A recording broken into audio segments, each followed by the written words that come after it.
Joining us this afternoon is ICC certified lawyer Gilbert Andres. Attorney Andres, magandang hapon. Welcome back to Storycon. Hi, Attorney. Magandang hapon, Attorney. From somewhere in Europe. Sa Europe po. Sir, what do we know about Garma's testimony or upcoming testimony or, expected testimony sa ICC? Any word? Dahil siya daw yung kusang loob na kumontak sa ICC. Naniniwala ba kayo ron? Well, I presume good faith, ano? Good faith is presumed in law, ano? And in fact, that's the SOP of the OTP to determine whether a potential witness freely is going to testify. So that's part of the SOP of the OTP. And this is a good development based on the interview of Justice Secretary Remulla, because it means that there might be an insider who can actually pinpoint the contextual element of a crimes against humanity. Because remember, one of the elements of crimes against humanity is there a widespread or systematic attack against the civilian population. So hindi lang to random killings, yung patayan sa war on drugs. Widespread or systematic attack po siya. So walang pressure sa kanya yung gobyerno to be a witness sa ICC? I presume walang pressure because everything should be presumed in good faith, ano? And malalaman naman yan sa interview with the OTP. And to be very technical about it, we really don't know the details, of the OTP and interview, and in fact, if it really happened, but we just presume it based on the interview of Justice Secretary Remulla, because the SOP really of any OTP interview, it's actually confidential. Okay. Pero Attorney, you're familiar with Garma's testimony doon sa sa Congress. Alam mo naman yung accusation against her role in the war on drugs, na kasama siya doon sa mga payoff sa pag-identify. Sa tingin niyo, kung sakaling matutuloy ang kanyang testimony, sino-sino pa ang dapat na masabit diyan? Well, kung sino yung yung kanyang ma-identify na nag-implement ng reward system. And I can just surmise that it involves the hierarchy of the PNP. You remember, there's a chain of command in the PNP hierarchy. So hindi lang naman isang taong pwedeng gumawa niyan. So the chain of command should be implicated. Tungkol naman, Attorney, doon sa na-postpone na hearing, confirmation hearing ni ex-President Digong. So, what was that about? Ayun, nalito yung iba rito na ano ba yung dinelay? No. Okay, 3 points, First, the defense applied for a indefinite postponement, indefinite adjournment of the proceedings. But secondly, what the pretrial chamber actually granted was a limited period within which to decide on the adjournment request. So hindi po na-grant yung indefinite period. What was granted was the limited period. In fact, that was also intimated by the OTP.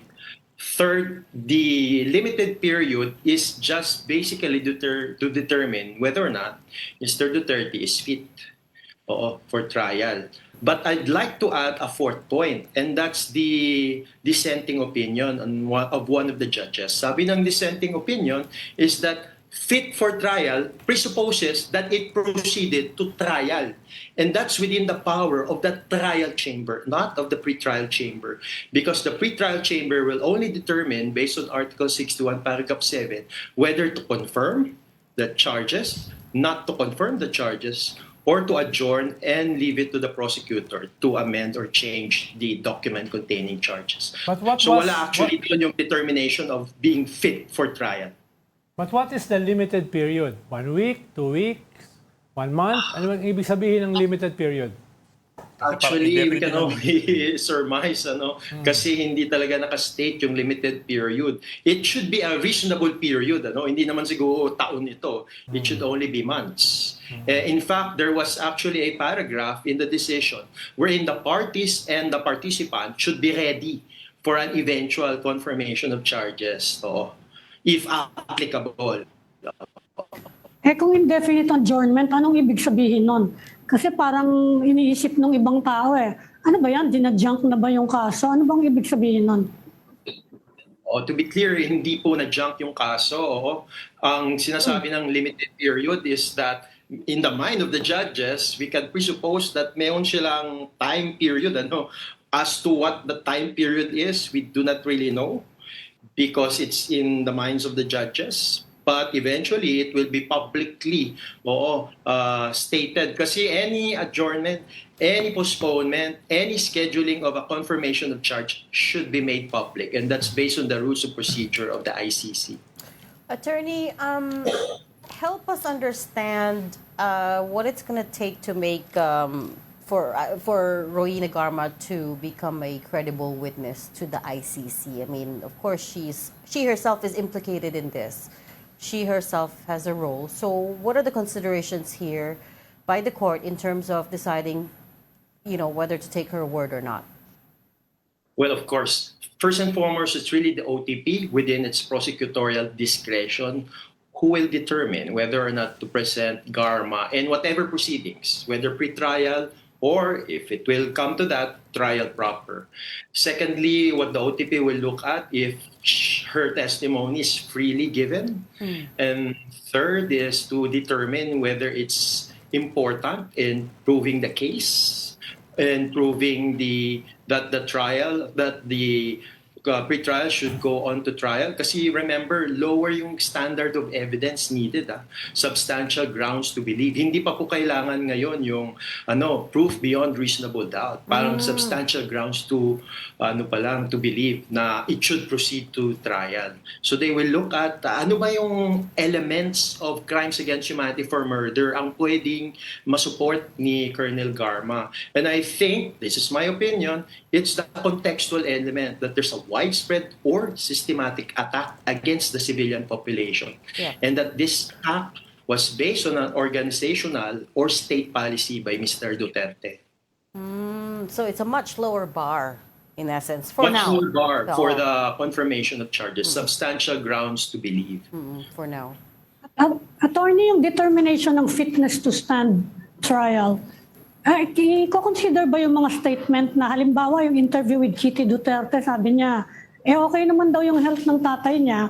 I mean, it contradicts kung it contradicts yung testimony, yung argument na he's too weak, he's getting old, Pwede bang gamitin yon in the argument of the prosecution? Okay, this is a factual determination. That's why the victims would really want to show and give their views and concerns on this matter because there are actually previous interviews of Mr. Duterte that he actually is a good actor. Oo, mayroon po siya. Pwede niya pong gayahin na kunwari nagkakasakit po siya. Mayroon din po mga previous interviews na nagpapakita na talagang gangho siya. May performative politics siya na he's really willing and able to face the ICC proceedings. So the victims would want to show these views and concerns. But I'd like to point out that based also on ICC jurisprudence, wala pa pong nag-grant na indefinite postponement based po on an allegation of unfitness to stand trial. Wala pa po. And in So general, hindi yan medical fitness, hindi yun ang basis niyan. Hindi namin maintindihan kung saan i-base yung, paano ka bang sasabihin na you're fit or you're unfit to stand trial dyan sa ICC, ha? Well, actually, the ICC will look at the overall health of the suspect. And the regulations for that is the regulations of the registry because the registry is the neutral body that actually has supervision over the health and well-being of the suspect. So magkakaroon po yan ng determination through the registry po and it will be forwarded to the pretrial chamber. So there's still a number of steps. But thank you so much for shedding light on the process. We'll have you back on once we have more clarity on this issue. Thank you for joining Storycon today despite being on the move. ICC certified lawyer, attorney Gilbert Andres. Thank you.